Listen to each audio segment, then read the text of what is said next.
Welcome back, everyone, to the next installment of The Letter. Zachary's doing photos in the Ermengarde mansion, and Hannah appears to be pleased with his work. Zachary proves quickly enough that I can, in fact, trust him, his skills with a camera and experience in this industry, at the very least. He is kind and courteous, listening and following as I lead him around the house. A really nice fellow, and he treats our household staff well whenever we cross paths with them. I answer his questions to the best of my ability, and he is patient enough to answer mine whenever I get curious enough. For one, I ask what the bags are for. They are quite the magician's toolkit. From inside, he has procured several items to embellish the interior with bowls of fruits, lemons, trays with peppermills, stacks of cookbooks, cutting boards, and glass canisters filled with colorful nuts and grains are brought in for a kitchen setting. Wow. That is prepared. For the bathroom, there are white towels, seashells, and decorative soaps. There are other things as well, too numerous to count, all in that large backpack and suitcase. Tricks of the trade. Softens up a room, makes a place feel more homey, and fills it up with texture. But you guys probably have better stuff I can use for this. No lights? Don't tell me all of these are just props. Well, I've got my tripod here. For things like these, natural light is best. I'll just have to set the shutter speed to a real slow setting, and as long as nobody steps into the shot, it'll look great. Oh, it better. We go through the rooms one at a time, although we first tackle the ones that the movers have no business in anymore. Wow. The ballroom needs little preparation with this grand design, although there is some trouble at first with the wide open space and the pictures being backlit. It is in the kitchen that Zachary's props come in handy, considering how Johannes kept the place so neat and sterile, one can practically eat off the floor. We carry on, touring the house and taking pictures where we can, with exception to the rooms which have yet to gain any purpose or design. Too bad I can't take a sneak peek at his photos yet. Funnily enough, he is using a traditional camera. I didn't even know film still existed. With the way he speaks, however, I could see that he knows enough about his craft that I'm not too worried about botched photographs. You know, you say that, but is this gonna be a bunch of pictures of the ghost or something like that? Like, what happened with my pictures? I imagine photography must be cathartic for him, judging by how at ease he looks while taking pictures. There are small snippets of conversation in between the clicking of the camera. He even goes so far as to talk about these terminologies like shutter speeds and aperture when I ask about the technical aspects. I can't quite see the picture as it is made, much like when I watch artists paint on their canvas. But just watching someone passionately practicing their craft such as this is exciting in its own way. In its own way? Going through the many rooms has been quite the exercise for the both of us.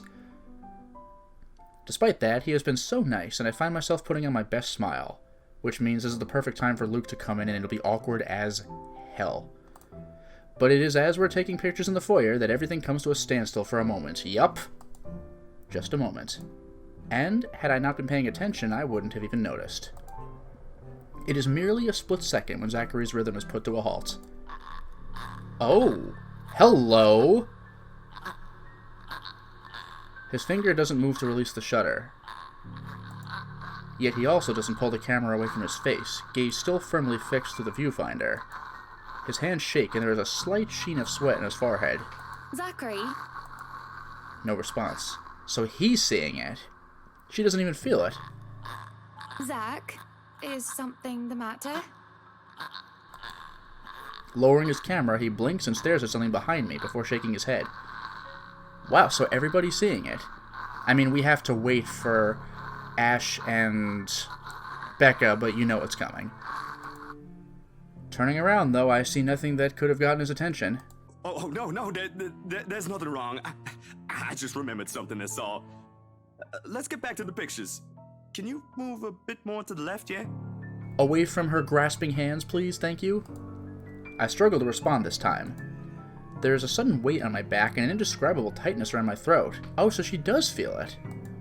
Everything stops. And everything starts again as I manage to choke out. If you're sure. I don't know what just happened. It was probably just a dizzy spell. I'm fine. See, this is interesting because neither of them would think that the other would have a chance in hell of believing them. But they both saw the same ghost. and he said he's fine. We continue at the same pace as before, although there is an unspoken agreement that we will not talk about what happened. Ugh. So, is this a full-time job for you then? Nah, I just freelance mostly, for magazines, newspapers, and events. So you can't really call it a full-time job. It's fun and it puts food on the table, but it's not what I really want to do. At least, not all the time. What is it that you want to do then? Maybe I've been out of line sticking my nose into other people's business, but I can't help but ask. I regret doing so, as I see his shoulders slump and the easygoing air he has fades away. He looks torn over whether he wants to talk about it or not. Films. Documentaries mostly. But cinematography is a lot more difficult than photography, right? I was working on this thing, actually. What thing? Well, it wasn't really a big thing. People didn't like Blue Fonzie very much. People don't like a film about colors. I suppose they would have liked Blue Bibby a lot more. Very funny. So, Grand Director, do you want to tell me what Blue Fonzie is all about? He hesitates, but when I refuse to budge on the matter, he gives in and spills it all out. Blue Fonzie, I'm not even gonna try. Sounds like the British conquest of, well, it says des Noirs, right? Well, the shadow? Because sombra in Spanish is shadow. I assume sombre is something similar. And de, or, DES version of. So the shadow of Black Shadow, Shadow of Black, Britanniques, like the Britannia, the British. Dark blue, the darkest hours of the Black British. Okay, I was in the ballpark. He speaks with passion of one who has gone through the very matter he is concerned with. There is conviction, knowledge, and experience in his speech. Why, I would have told him that he is an amazing speaker, if only I weren't so engrossed listening. Prejudice and discrimination, in schools and in the workplace. Lesser chances for opportunity and higher chances of being treated like a criminal. He spoke of blacks and people of color in general still being treated like second-class citizens. Like yesterday, in this house. All because of the color of their skin. It is all just positively riveting. And sad. It comes to a point wherein he soon loses steam. He looks abashed, realizing what he had just done. Sorry, I just got so carried away and... It's fine. It is really so fascinating to watch people talk about their passion after all. You should see how your eyes light up when you speak so fiercely. You do have very beautiful eyes. Uh-huh. Thanks, I guess. I want to say that I understand where he's coming from, but I really don't, do I? I was born with a silver spoon in my mouth, and I've lived a charmed life. It hasn't been perfect, but the difficulties I've been through pale in comparison to what others experience on a daily basis. I certainly don't know how I would have fared were it any different. Would I still have met Luke, and would he still have loved me if I were any lesser? What was your home like? These things you talk about. It sounds like you've... Well, I don't mean to pry, I mean. Live with my older sister and my grandparents. We had a shop selling all sorts of things below our flat. And well, I was one of the few non-white, non-British students in class. Okay, I was gonna say, like, he wouldn't have to correct to flat in the first place if he were British, but yeah, I guess he's not. I didn't get pushed around or anything straight up. Even then, I was one of the biggest kids around, but a pencil and notebook would go missing, you know? Oh, that I know. Children can be so cruel at times. Of course, it may be a slightly different story when you have personal guards and the stolen item is not a pencil but an expensive heirloom. So what about you? How you liking your new house? It's pretty impressive. Yeah, pretty impressive. It's nice, I suppose. You suppose? Yeah, thank you. Not big enough? What? No, oh, don't be a bully. It's just that... I understand if you don't want to talk about it. I was a little girl, all dolled up and treated like fragile porcelain with nursemaids waiting to me hand and foot. Waiting on me. All the material possessions anyone could ever want I could ask for on a whim, and it would be handed to me just like that. But I barely saw my parents. Just goodbye kisses in the morning before they went off to who knows where they were needed to next. I saw them more often on the telly or in the papers than I ever did in person. I remember my old house. It was a lot like this one. Big walls and big halls, but nobody in it. Not really. It makes you think how alone you are. A pensive mood overcomes us, and there's a moment where neither of us is sure of how to go on from there. Things have gotten a bit too personal, yet it isn't wholly uncomfortable, like as if we've been friends before. Well, that's normal, ain't it? You just moved here. You'll make home out of it yet. He certainly makes it easy to believe that. My childhood house is indeed a lot like this one, just as large and extravagant, and just as empty. I hope he's right. So, Monsieur le Photographe, you've covered the one and only Ermengarde mansion. What's next on the agenda? The interview? Boring. It's an interior design and housing magazine. And they want to know what Miss Wright has to say about her interior design and house. Honor Wright thinks she bought a magnificent house that she can certainly brag about. Blah, blah. Boring. That's interesting because wasn't like a big reason she bought this as a way of making a statement? You know what they should print more of? I watched an interesting documentary the other day. Bleu Foncé, the darkest hours of the Black British. I recommend you watch it. Those are the things that people should know about. What do they care if I use a purple or green bowl of fruit in my kitchen? People, right? Oui. People are shite. What do you think? Do I look good with this angle? I strike a pose while he's being busy, looking taken aback for a moment, probably not expecting me to just go and say such a crass word. But he recovers quickly, and after snapping a few shots, he grins. Yeah, vous êtes belle. You want copies of these ones? Yes, please. So, the big boy knows French. You must have wooed a few ladies. Unless you're into gents. Either way, French is, after all, the language of romance. No, I don't know about quoting fancy poetry, but I've made lunch for a girl before, and they did like that fancy French cuisine. Can you cook your best? I can cook just about anything as long as I know the recipe. C'est magnifique. It has been too long since I've had a nice and proper chat with a good friend. No, Lee is certainly not a good friend. And although we've just met, Zachary is the sort who can probably befriend anyone. He's just a comfortable person to be around with. A bit too comfortable. The photo shoot went by a breeze, and somewhere along the way, as we talk and laugh, I find myself getting a bit too close without realizing. Yeah, oh man. I'm just waiting for Luke to get involved, because this is going to be a freaking bomb. He'll give me this strange look until I back off, and he'll go back to asking questions after I agree to do his little interview. And it's just odd. Well, no. Me being friendly isn't that odd, that is how I am. Zachary is the one that's being odd. Why, anyone else would absolutely welcome the extra attention I give them.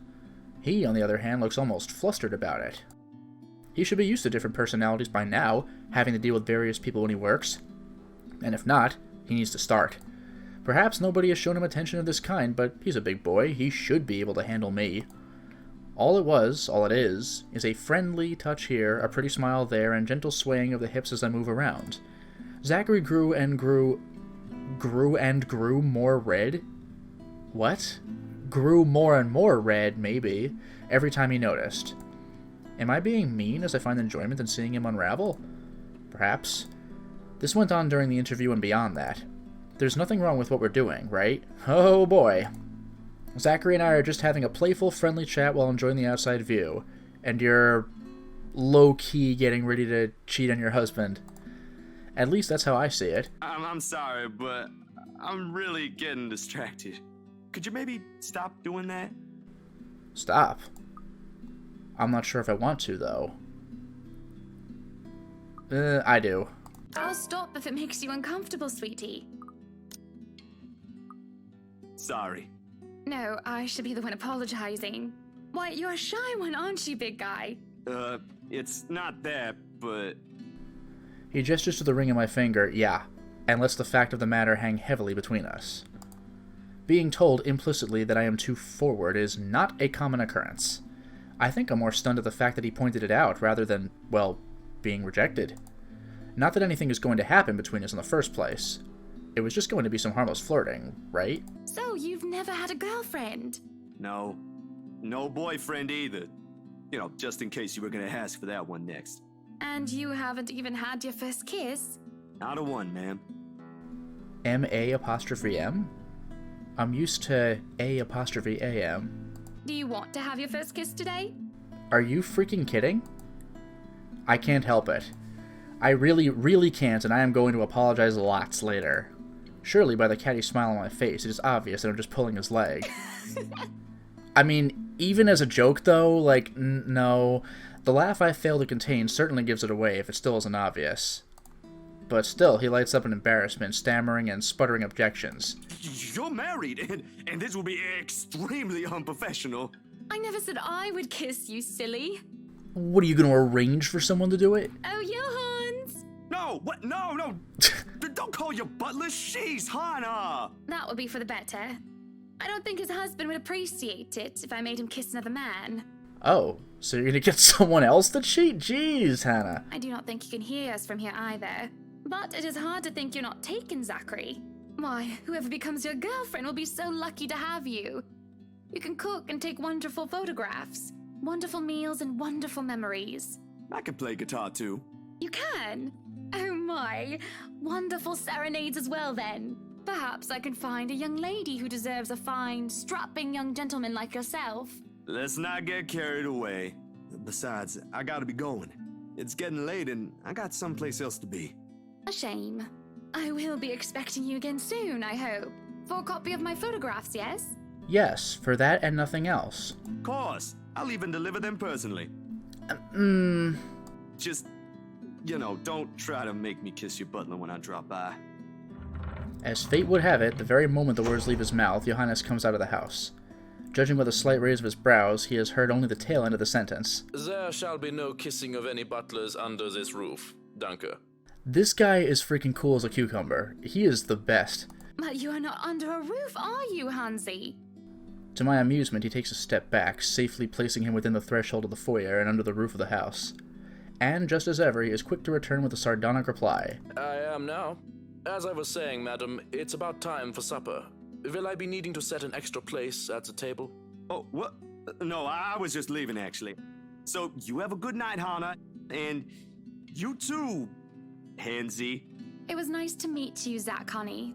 You have a safe trip. He nods, and the grin on his face as we say our goodbyes is the sweetest that I have ever seen. I linger, looking out for him with his relatively tiny bicycle, backpack safely secured in the basket by the front and suitcase hooked to the back. I watch as he went down the path back to Anselm Village until he is nothing more than a blip on the horizon. I cannot help the small smile on my face as I go inside for supper. I am actually surprised that Luke didn't just show up from work or whatever. Entering the dining hall causes me so much confusion. Although he's coming by later. Hey, everybody! Look at that picture above the dining room table. The taller one. The shoulder brushes on that guy's suit uniform. You know what they're called? 3, 2, 1. They're called epaulettes. It is dark, which means it's also spooky. For a moment I thought the electric work is not up to par, but that clearly is not the case as every other room is bright with artificial light. Finding the light switch is a monumental task, considering the size and my unfamiliarity with the room. Oh boy, here we go! To make matters worse, the darkness grants the room a different atmosphere. Eerie and frightening. It takes longer than I thought to find the switch.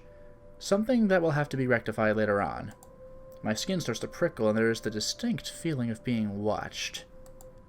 It unsettles me and only spurs me on in my search. And when I do open the lights, there is a hiss? What? I'll turn the lights down, woman. Oh, that's a relief. There at the end of the hall is my beloved husband with his face in one hand and a glass in the other. Perhaps I can let it go if it's only one glass of wine.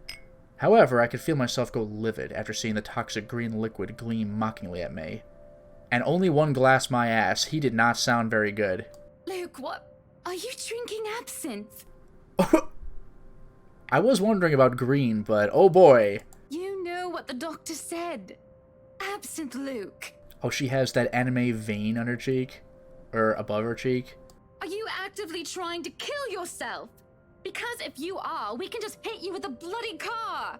Honeybee, buttercup, not too loud, please. That is not the first glass. Besides, it's Lelouch, not too strong. Just hair of the dog that bit me. But hair of the dog that bit me means a second drink. Like, that comes from, like, old superstition. Like, the way to cure some... I think it was some kind of bite was, like, literally the hair of the dog that bit you. So, like, if you got drunk on something last night, you could cure a hangover by drinking that same thing the next morning. I think that's what that is. Helps with the hangover, dearest. Hey! You drank? When? This morning, love. Don't be mad. I just needed a few drinks, having to deal with those simpletons. A few drinks. And that is going to be cured with a drink. And maybe I had one too much. You don't see me whinging about you leaving me to handle them on my own. I had to attend the photo shoot and interview with Luxury Living. You know that. Let's not make this about me, Luke. This is about you and your drinking problem and... Oh, I don't know, Hannah, darling. What if my drinking problem, as you like to call it, is linked to you? I mean, you want a vineyard, dude. Don't even try it. If we think about it that way, this discussion is about you. That was pretty mean of you, leaving me alone to do all the work like that. You can't use the interview as an excuse either, honey. I was informed the moment your little interview was done. So, what was it then, What were you doing? I was with Zachary, I was tending the gardens. Ooh, boy. Because this depends on whether he actually knows what I was doing. If I'm up front with it, he'll be like, oh yeah, here we go. Now, if he doesn't know, then the lie is the correct answer. But if he does know and I lie, that is a disaster and a half. I'm actually gonna say for this one. This is unpleasant. Let's lie. I was just tending to the garden, sweetie. Oh, it worked. You were? Okay.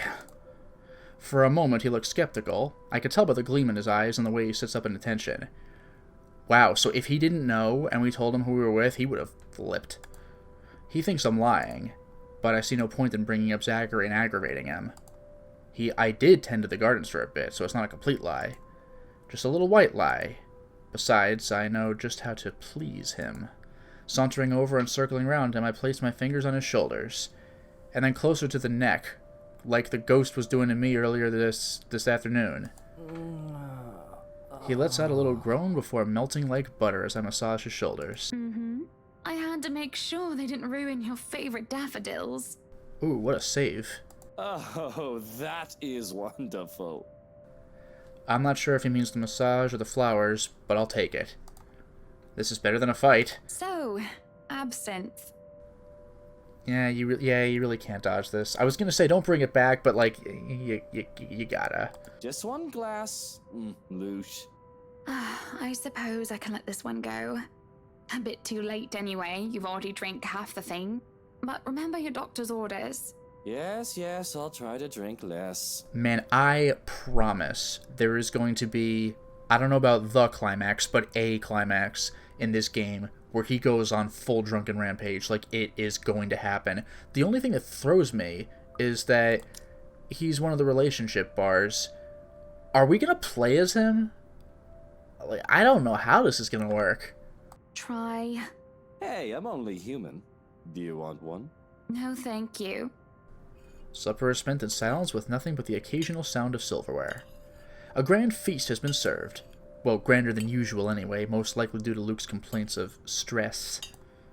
A platter of native oysters for starters, and tranche of turbot, I hope I said that right, with purple sprouting broccoli, lemon, capers, and anchovy sauce for mains.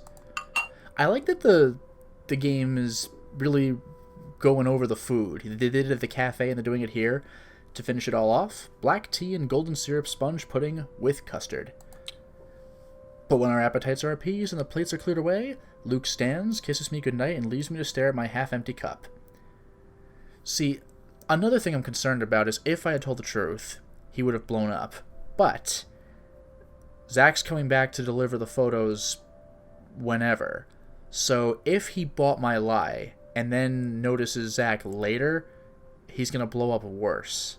So, like, just min-maxing the relationship gauge is not necessarily the way to go. But I made my bed, so I'm sleeping in it. Lonely in the lull of night, I sit, in a house too big and too empty, foreign and unwelcoming. Even with its warm tone and homely decor, it feels cold. There is no need for tears, however. I know I can get through this like every other obstacle I have faced before. This is a minor setback in what I hope will be a long and happy life. To remind myself that this place is for Luke and for our future children fills me with a renewed vigor. That's a whole other fight, though.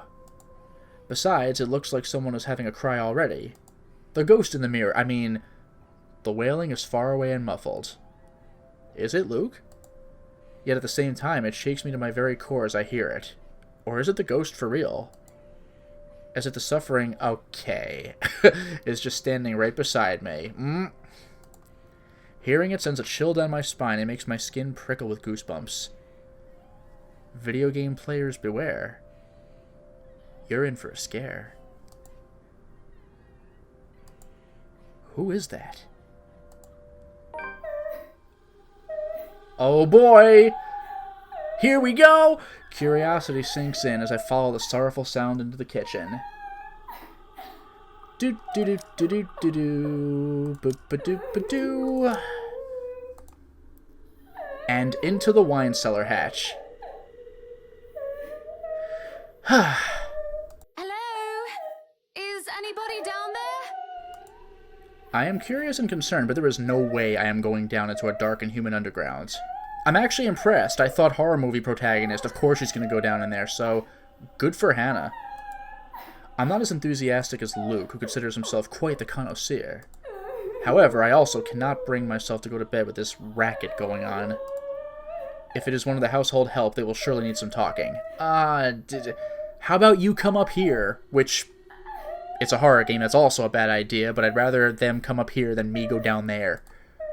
After all, this wouldn't be the first time I've gone and found one of the maids sobbing their eyes out over one thing or another. Yeah, not surprised.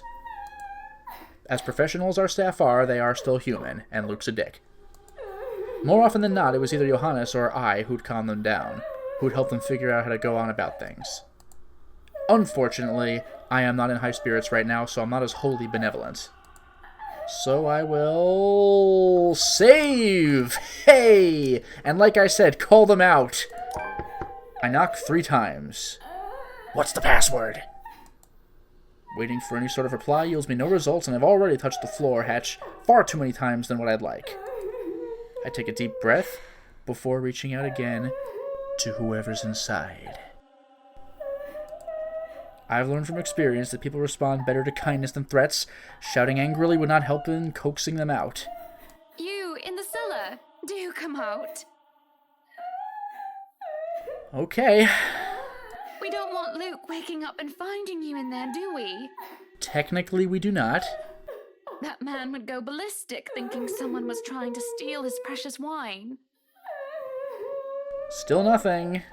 You can have a good cry. Just not in there, yes? Not the most sensitive thing, but I am not going down there myself. Why don't you come out here and we can have a cuppa and you can tell me all about whatever it is you're bawling about?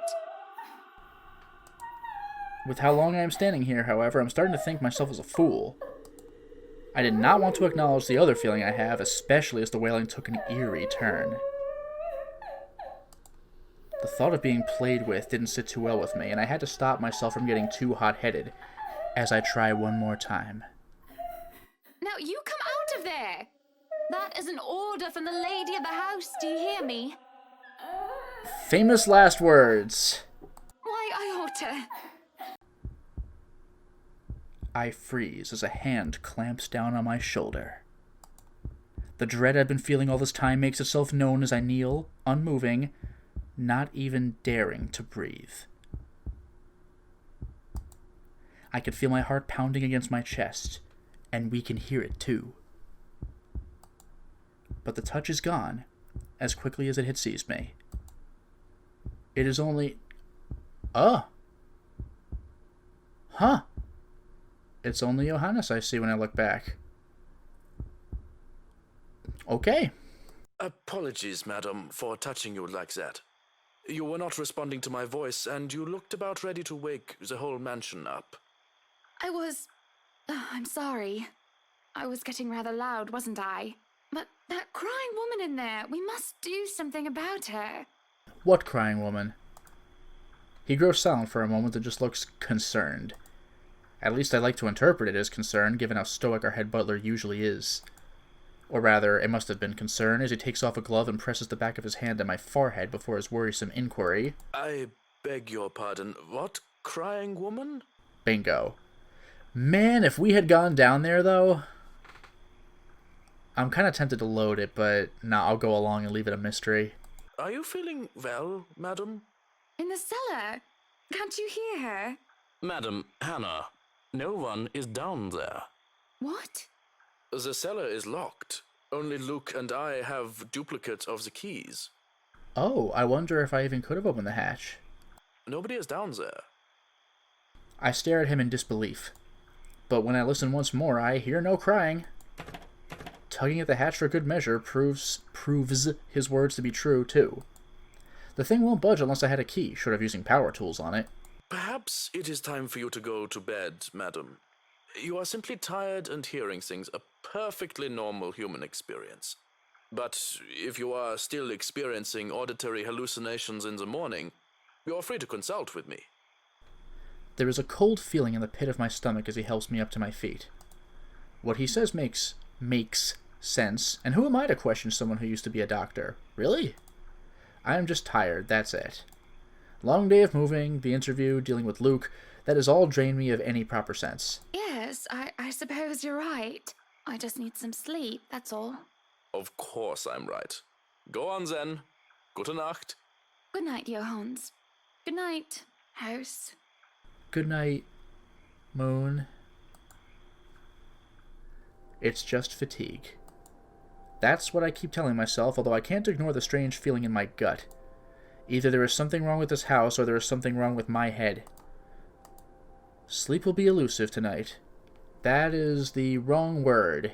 It should be elusive, not illusive. Illusive makes it sound like it's an illusion. Oh, no, we're done. We got through the bedroom. Okay. Luke is already gone by the time I rise. There isn't a single hide nor hair of him to be found, and trying to call him on his mobile is a bust, as it only goes straight to his voicemail. That's twice in a row he's gone on me. And for him to disappear today, of all days, is every bit upsetting because of what's to come. Stop teasing me with this!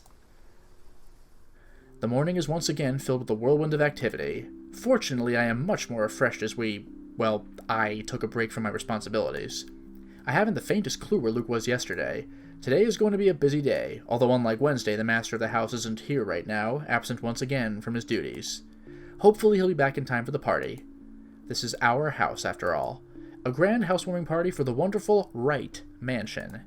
Every person of importance from Luxburn is invited, and there will be a few guests flying in as well. Of course, there will be some people from the media, along with friends and acquaintances who are made no less important regardless of their status in society. Marianne and I discuss business and last-minute touches to the house before finalizing everything. Not that there is much change from our original plans. Bar any huge additions to the property itself, the mansion is nearly 100% complete. You have certainly exceeded expectations, Marianne. Everything looks so marvelous, and in such a short time, too. Well, I can't take all of the credit. People have certainly been enthusiastic about the idea of working on the Wright mansion. There won't be any more problems unless Mr. Wright has any more objections about the second bedroom. Luke and I had a small tiff about making the second bedroom into a child's playroom. That's right. So that they took that into account, which I insisted is completely practical. In the end, he had to acquiesce. In the end, he had to acquiesce, or he acquiesced. I didn't give him any choice in the matter. I even bought this wonderful wooden crib from the antique store yesterday, including some toys. Just in case anyone brings their baby, of course. Besides, we have little need for actual guest rooms. We hardly have guests who spend the night. If we absolutely have to, we often choose to foot the bill for their visit on one of our hotels instead, always at Luke's own insistence. And on the off chance that we actually let someone stay, the bedroom in the opposite wing is still up to the task. Oh, no. We proceed with that room as planned. I already agreed to him having his greenhouse and his vineyard and his stables. He may as well let me have this one thing.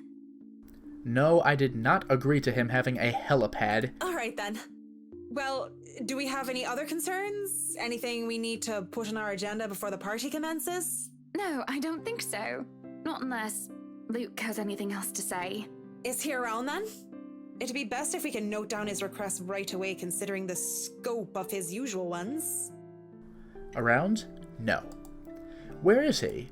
Who knows where? I don't. No, he's not around. She didn't have to point out the obvious now, did she? After 7 long years, I'd already gotten used to him. I should be by now. Still not, apparently. But don't you have a party? I want nothing more than to complain, to whinge about how unfair this is. However, airing out one's dirty laundry is simply taboo among high society. To do so will make you a ripe target for the next dinner party chit-chat. Vultures. The lot of them, really. Or most of them, at least. There are always good ones, like Rochelle Lee, but put your trust in the wrong person and you'll find yourself eagerly picked apart. Yes. But Luke's just being a sweetie, you see. That friend he's visiting. He's having marital problems and he's just trying to cheer him up. Classic Luke. Perhaps I'm being a bit too rash, a bit too hot-headed in divulging details, but I thought myself clever with the plan to dress it up as gossip. Marianne's raised brow makes me unsure whether she's interested or not. Although that does make things better if she has no interest, and therefore has no hidden intent to utilize whatever I might say to her. They've been married for a long time, and they've hit a... how do they say it? A rough patch. His wife has a drinking problem and can be very neglectful. The poor thing really does his best to be a good husband, but it's never enough for her. Sometimes I think it's the years. Maybe it's been so long that they've lost that romantic spark. That's a little too close for comfort. What do you think? You were asking for my personal opinion on the matter, ma'am? Do you want me to be honest, or... Yes. Be honest with me, Marianne. I don't need someone to sugarcoat it. Achievement unlocked, real talk. Yeah, there we go. I'm not some fragile thing that I'm just going to break down at the slightest thing. She hesitates, taking a sip of her coffee while I stare into my own cup of tea. The silence stretches on, and I almost believe that she will never answer my question. I suppose that I shouldn't blame her, putting her in a tight spot like this. Her hesitation is understandable, though I loathe to admit it. She simply wants this whole thing to stay professional. But then she speaks. If I'm going to be completely honest, I need to ask. This is about you and Mr. Wright, isn't it? It's my turn to hesitate now. I really didn't expect such a straightforward question. And to get to the heart of the matter, I suppose I'm not as clever as I'd like to think. Yeah, that is kind of like, well, it's a friend of mine's got this problem, you see. Or is it really that bad that an outsider can see our little marital troubles? Surely we aren't that obvious, are we? We've put up the act of a perfect couple for years, although it hadn't always been an act. Marianne is just more keen than the average person, of course. It is a necessity to her career, and she's been working so closely with us. Yes, that's it. Suppose it is. What would you tell me? Then, I tell you it's none of my business. I tell you that I don't want to meddle. But, if the troubled husband with the neglectful wife asked me for my honest opinion, I'd say that he shouldn't base his happiness and his self-worth on someone else. Someone who won't even give him the time of the day. Maybe he should try being independent for a while. See what it's like when he isn't trying to please someone else and doing things for himself. Everyone's supposed to be their own man or woman, right? A bit of breathing room never hurt anyone. That's just my 2 pence worth, of course. So you're saying they should divorce? Nothing as drastic as that. If they're afraid that it might lead to just that, then maybe that is what's meant to happen in the first place. We shouldn't let our fear control our lives. But it's just a short hiatus is all. Or, couples therapy? Look, I'm really not the best person to ask about relationships. So grain of salt and all that. She trails off, having said her piece, and leaves nothing but the smell of coffee and Earl Grey between us. There is a calm despite the nature of what has just been discussed. To say that her words make me start to think is an understatement. To say that I'm not considering her advice is a lie. And to say that this might just be the calm before the storm is a certainty, I mean possibility. Others have had shorter marriages, yes, but plenty have celebrated long and happy ones as well. My own parents celebrated their choral anniversary before they passed away. But 7 years. 7 years isn't a whole lot in the grand scheme of things. It isn't a whole lot of time to see what and where our relationship can bring us.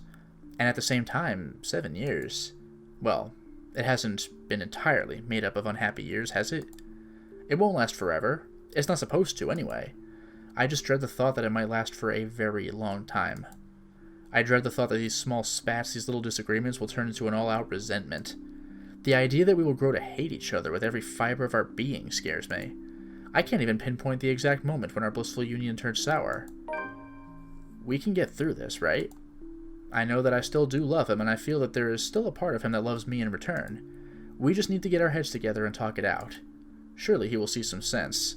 Catch him when he's sober, but even then... There is a cough before Marianne clears her throat. I must have been quiet for so long, and I move to apologize when she stands up. We both end up on our feet, unsure on how to proceed. Some sort of odd, awkward shuffle occurs as we decide whether to sit back down or not. I really should handle what's left of the work. You won't be attending the party? Oh, you really must, Marianne. I'll try to stay and chat. Maybe grab a few bites and a drink, but I can't be around for the entirety of the event. My apologies. Busy, busy, busy. You must stay a while. I'd love for you to meet some of my friends, and they're ever so excited to meet you. You need to say hello to the Lees, at least. If it wasn't for them, I'd never even heard of you. We'll see. So, if I can be excused? Certainly. You'll have to excuse me as well. I must attend to the party before any early birds arrive, because, believe me, they will throw a fuss if things aren't ready, even when they're not supposed to be here until an hour later. The scene outside the parlor is a great, organized mess. But we'll get to that later. For now, it is time to stop the installment. Well, we certainly made a lot of progress today, didn't we? We got a lot more of Hannah's perspective, and she seems more self-reflective than I thought. Luke, however, he just seems more unpleasant as we go. A lot of it can probably be attributed to his drinking problem, but that itself is a whole other level of difficulty. But we are throwing a party, like you do, so I guess we'll see where this takes us. Zachary sure was a breath of fresh air, but if he's going to come back and deliver these photos personally, I just have an apprehension about what might go down when he does. Maybe it'll be nothing, but we'll cross that bridge when we come to it. Until next time, everyone.